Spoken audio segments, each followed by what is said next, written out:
Mary Shelley was the daughter of feminist writer Mary Wollstonecraft and wife of the Romantic poet Percy Shelley. Her debut novel, Frankenstein, which was completed and published when she was just 20 years old in the year 1818, is considered the first ever science fiction novel and remains an incredible piece of gothic, sci-fi, psychological horror. And for a long time now, it has been my favorite novel. I have a Frankenstein tattoo. I am surrounded by Frankenstein-related things. I love Frankenstein. I live and breathe this novel. But I am not an academic, and I'm also someone who just misses a lot of things. And until fairly recently, I didn't know there were two editions of Frankenstein. The 1831 edition, which most of us have read, it's the one that is mostly in circulation, and the original 1818 text, which Shelley herself would eventually edit about 14 years later and republish as the version most of us have read. When I found this out, I was really eager to read the 1818 text and do a little bit of research into what exactly is different between the two editions. And I think in doing all of this research and reading the original text, I've kind of spoiled the book for myself in maybe a slightly hyperbolic but also kind of interesting way. I did a lot of research into the differences between these texts and the reasons why those differences exist. So here's a little deep dive into the 1818 text and the differences between the two and the context surrounding that. First of all, if you can get your hands on this 1818 text published by Penguin, there's a lot of valuable information in here, both before the text and after it, and I recommend you read both before starting the text. Go to the back and read some of the extra things that are featured after the book is finished. For example, there is a 12-page long introduction written by Charlotte Gordon that provides pretty much all the context you need to know about Shelley's life and how Frankenstein came to be in the first place. And towards the end of that introduction, she talks a little bit about why edits were made in the lead up to the 1831 edition and how Gordon isn't so sure she likes that. Then at the back we have the introduction that features at the start of the 1831 edition, which was written by Mary Shelley, as well as a kind of chronological timeline of events. There's also the inclusion of the poem Prometheus by Percy Shelley. There's an excerpt from The Vindication of the Rights of Women by Mary Wollstonecraft. And there's a very short essay called How to Read Frankenstein. This essay was written by Charles E. Robinson, and I don't really like it, and I'm going to talk about why. My original plan, which turned out to be way too ambitious, was for me to basically read the two editions side by side, but instead I did a load of internet research and I actually found, first of all, a few education blogs from various universities that mark the differences and give a bit of opinion from an academic perspective on what those differences mean and why they're so important. And then I found a blog post from someone called Edward James, which I will link in the description. And this blog post lists in detail, with quotes, every single change between the two editions, and I just read the whole thing before then just jumping into and reading the 1818 text. But, as this ridiculous picture of me shows, I did a few times while reading this book actually open up both editions and try to compare them and contrast them. I didn't do it all the way through, I did it a few times, and it gave me a massive headache. With regards to the changes, and in case you're eager to know what they are, there are two big ones. The first is the origin story of Elizabeth, Victor Frankenstein's family member and love interest. In the 1831 edition, the one that most of us have read, she was an orphan that Frankenstein's family found on the streets while they were on vacation, I think in Italy. They took her in and raised her, and eventually she and Frankenstein fall in love. So it's a very Cathy and Heathcliff from Wuthering Heights situation. In the 1818 edition, Elizabeth is Victor Frankenstein's actual cousin, his father's sister's child. And when Victor's aunt dies, Elizabeth is taken in by the Frankenstein family and raised, and eventually she and Victor fall in love. That incestuous relationship upset a lot of people, and Shelley was heavily criticised and judged by conservative critics for what she did there.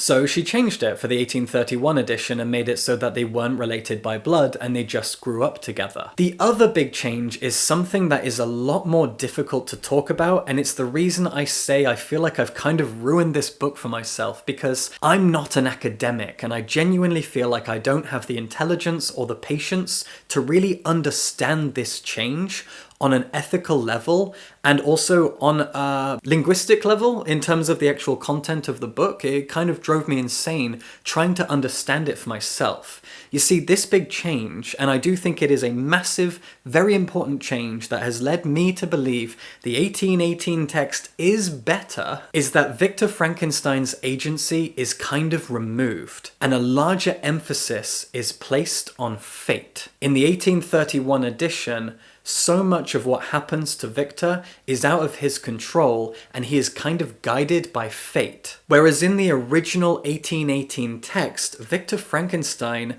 has a lot more agency and free will. He makes specific choices and those choices lead him down a dark path, and then he has to face the consequences of his actions after he abandons the creature and the creature starts enacting his revenge on his creator, on his father. But I really struggled to understand these differences for myself, even reading the books side by side. I read multiple education blogs, as I said, and excerpts from certain texts and essays that academics have written on this subject, and I'm going to read some out to you. But I couldn't notice them for myself, and I found that really frustrating. It highlighted a weakness in me that I am not an academic, and I was really struggling to analyze this book as an academic text. It's my favorite novel. I love this book. Frankenstein is my favorite thing. But reading it as though I'm writing an essay, as though I'm doing a master's thesis on it, it kind of spoiled it all for me, and I found that really frustrating. But because I was struggling to find this evidence for myself, and I had to just take all of these academics' word for it, I found that kind of hollow, and I wasn't satisfied. I wanted to see it for myself. One academic source that I found was from Anne K. Mellor, and it's called Choosing a Text of Frankenstein to Teach. And in it, Mellor says that Mary Shelley's philosophical views changed radically, primarily as a result of the pessimism created by her own personal circumstances and the deaths of those close to her. The values implicitly espoused in the first edition of Frankenstein, that nature is a nurturing and benevolent life force that punished only those who transgress against its sacred right, that Victor is morally responsible for his acts, that the creature is potentially good but driven to evil by social and parental neglect, that a family like the de Lacys that loves all its children equally offers the best hope for human happiness, and that human egotism causes the greatest suffering in the world, all are rejects in the 1831 revisions. What I find so interesting about this is that so many of those things that are brought up in that wonderful list of themes, they're all things that we talk about. When we talk about the themes of Frankenstein, and we've all read the 1831 edition where apparently all those things are missing, we all still talk about those themes. And that's why I found it kind of frustrating. I wasn't able to see these important thematic shifts for myself. And as I read a bunch of these essays and opinions from different academics, it kind of came down to those conservative critics that I mentioned earlier having a massive impact on Shelley as a person. She was upset by the backlash that the book received. And the book wasn't a massive success when it was published. It frightened people. It was originally published anonymously, and then under Percy's name, and then eventually under Mary's name. But it didn't grant her a load of financial success. She didn't become rich and famous off of it. And then she was also being hit by all of this critical backlash that really upset her. And not only that, but between the original edition coming out and the revisions for the 1831 edition, several of her children died, her husband died, and she started to experience a lot of loss and trauma and tragedy in her life. And I guess this attitude in the 1831 edition that fate can ruin us and fate can destroy our lives and Frankenstein is a victim of fate was so inspired by her own attitudes towards life and the hand that she'd been dealt, especially in the meantime between the two editions. Now, in her brilliant introduction to this book, Charlotte Gordon talks about how Mary Shelley was very much influenced by her mother, Although she never knew her mother, because Mary Wollstonecraft died 10 days after Shelley was born, she really looked up to her mother. She read all of her mother's writings as she was growing up, and her father talked a lot about her mother and was very, very proud of her and didn't shy away from any information regarding her. And that also included his public relationship to her, and that kind of bit all of them in the arse, but that's a whole different thing. Because of how much she revered her mother and kind of wanted to be like her, Shelley wrote this book. She wanted to be a writer. She fell in love with a poet, and she wanted to make her mother proud and be like her mum, be a copy of her mum. And there's a point at the end of the introduction where Charlotte Gordon mentions how there are no powerful women in this book,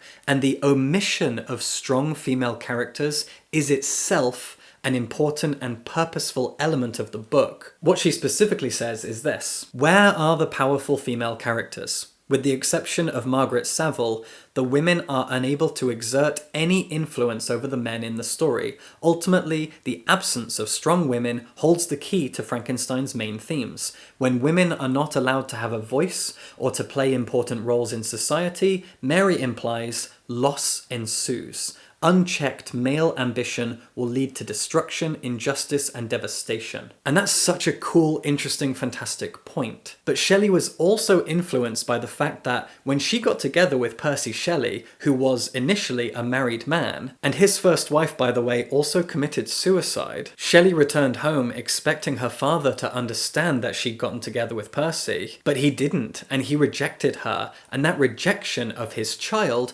inspired Frankenstein rejecting his creation. And that's so important.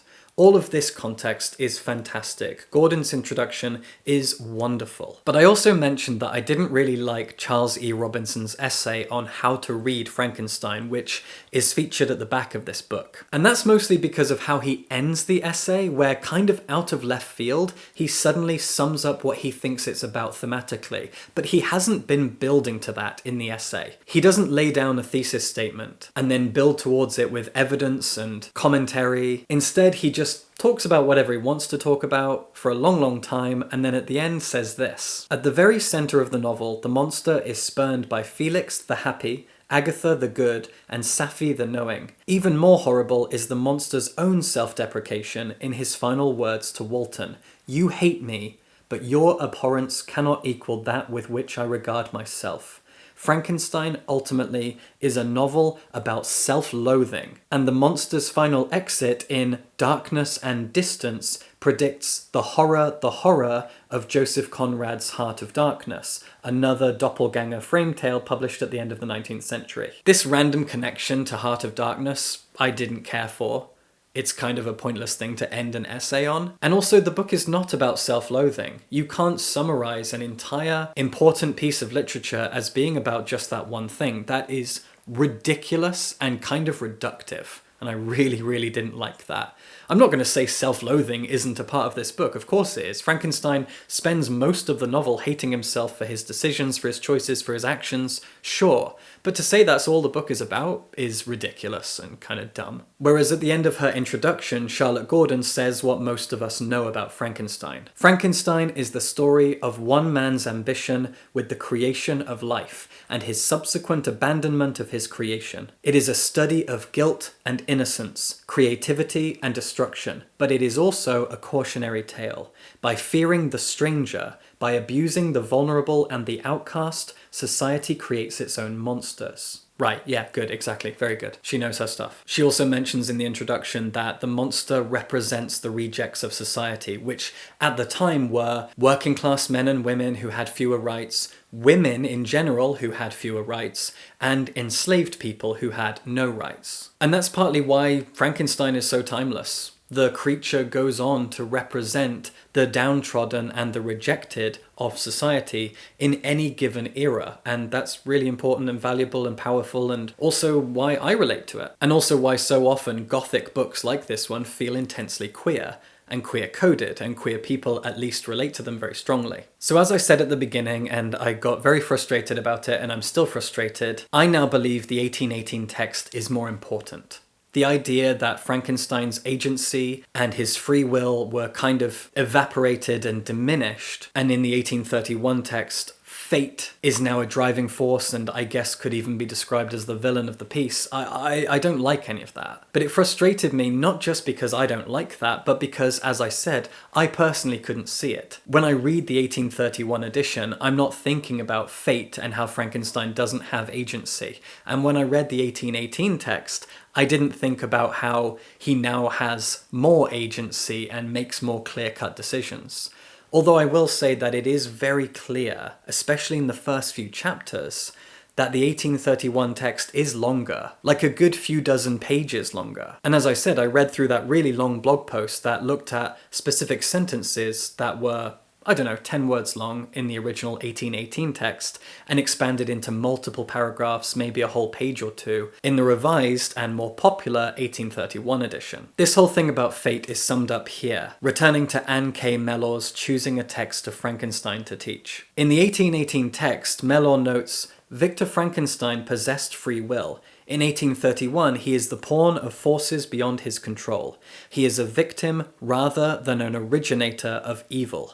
And the morally superior Clerval has, in 1831, become someone as ambitious of fame and power as Frankenstein. The idea of the bourgeois loving family is undercut in 1831. Caroline Beaufort deliberately sacrifices her life, and in the preface, Mary Shelley presents herself as she now represents Frankenstein, as a victim of destiny. She is compelled to write, her imagination unbidden, possessed and guided her. I love all of this information. I think it's fascinating. The idea that the changes between the two texts were so keenly led by Shelley's changed philosophy and attitude towards life. The way in which she felt that fate had dealt her a crooked hand and she hated it, and so she injected so much of that into her edits for the 31 edition. But what frustrates me, as I've been saying, is that I can't really see all of that when I read it, and so I feel like so much of that is kind of wasted on me as a reader. It's kind of made me feel a little bit stupid. And it's also made me tired of the book. It's made me realize that I'm not an academic. I've thought so many times about how lovely and romantic it would be to go off and do a master's or a PhD, but doing this makes me feel like I'm not really cut out for it. The idea that I'm kind of spoiling my own favourite novel for myself by overanalyzing it and doing too much research into it. So fiction is no longer escapist for me and instead has become an academic study in my own free time.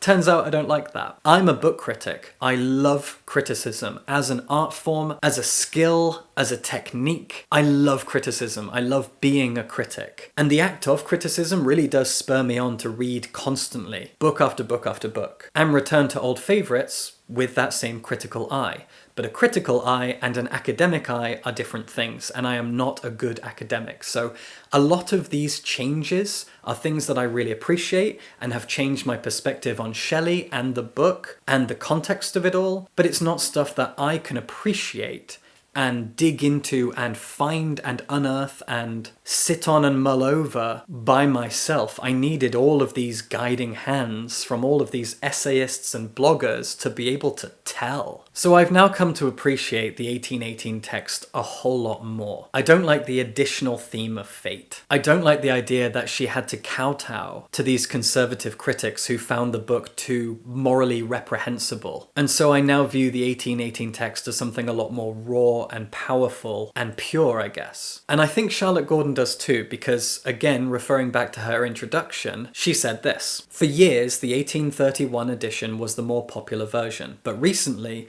many students and teachers have elected to read the 1818 edition, as it is in this version that the reader can encounter the younger Mary Shelley.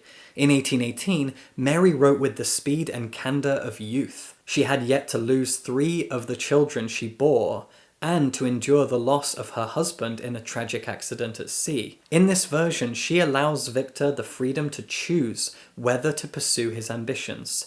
Here, when he makes the wrong choice, it is his own decision that brings about his downfall. As with a character in a Greek tragedy, his actions determine his future. However, despite their differences, there is one constant in both versions. In both 1818 and 1831, Mary emphasizes the dangers of ambition. As Frankenstein warns Walton, How dangerous is the acquirement of knowledge, and how much happier that man is who believes his native town to be the world, than he who aspires to become greater than his nature will allow. So in the end, so much remains true and consistent in both versions, and a lot of the changes within the text happen very early on. In fact, the first chapter of Frankenstein was divided into 2 chapters in the 1831 edition, which means the 1831 edition actually has 1 extra chapter, or the number of chapters is 1 higher, because it was in the first few chapters where Shelley made all of her big edits in the lead up to and the creation of the creature. Once the creature has been made, there aren't that many changes, just here and there. But in these first few chapters, that's where all the changes are, like the big change to Elizabeth's origin story, and the changes to fate. And I will say that I've kind of put myself down here a little bit in this video and talked about how I'm not academic and smart enough to get it, but there is one thing I noticed, which is there's a moment where a tree is destroyed by lightning, and this incident inspires Victor as a scientist, as a pursuer of knowledge, as someone who is so captivated by natural philosophy. But in the 1831 edition, that whole part is expanded massively with the introduction of the science of galvanism and a man who teaches Frankenstein about galvanism. And none of that is in the 1818 text. It is pared down and a lot simpler. And I do think that that means that Shelley was kind of patronizing people and adding context that didn't need to be there in the 31 edition. Because in the 1818 text, as he's telling the story to Walton, Frankenstein goes, "Oh, I bet you want to know the secret of how to reanimate dead things and create a living creature. I'm not going to tell you." And he still says that in 1831, while also adding so much scientific context. And this does add the concept of fate, the idea that he sees a tree get struck by lightning and then is immediately taught about galvanism as if he didn't have a choice in any of this. He was going to be thrown this information, these things were going to happen around him.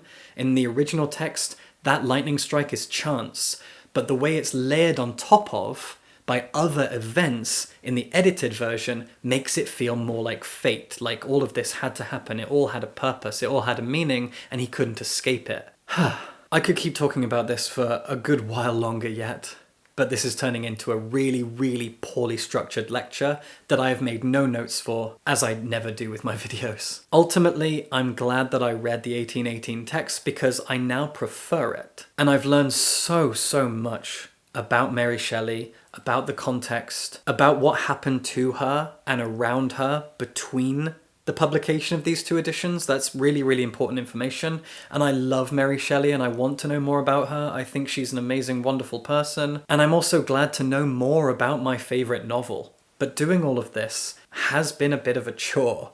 And it has taught me that academia probably isn't something that I'm ever going to properly pursue. I just don't think I'm cut out for doing this level of research all of the time. And just the fact that I couldn't suss out these changes for myself and had to take the word of various academics at face value, where I really did want to see it for myself, all of that kind of just annoyed me. But I would now say that the 1818 text is the better one. It is arguably the more important one. It is more pure and raw and interesting. And it was written by an 18-year-old and published when she was 20. And reading this original text, that becomes even more impressive than it ever was, and it's always been impressive. There's more that I could say about the things that I researched, about the introduction here, but at that point I would just be reading all of it out to you, and I don't want to do that.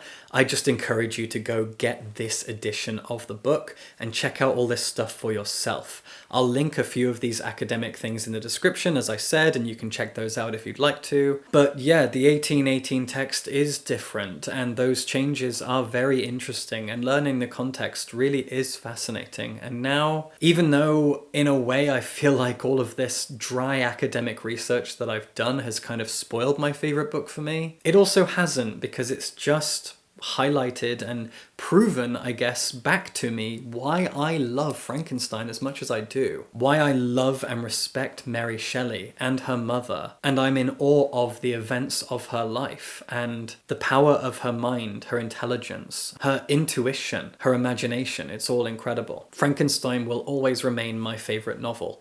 And now that I've read 2 editions, there's just kind of more to love, more to experience, more to think about, more to muse over, and more research I can do when my headache goes away.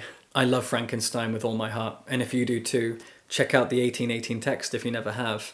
And also let me know in the comments what you think about the changes and the differences and the edits and blah blah blah. If you know more about it than I do, if you're more of an academic than I am, please tell me your thoughts. And if you've never read the 1818 text, yeah, it's absolutely worth it, because I now think it's arguably the better and more important version of the text. So go check it out, support me on Patreon if you'd like to, and subscribe for books.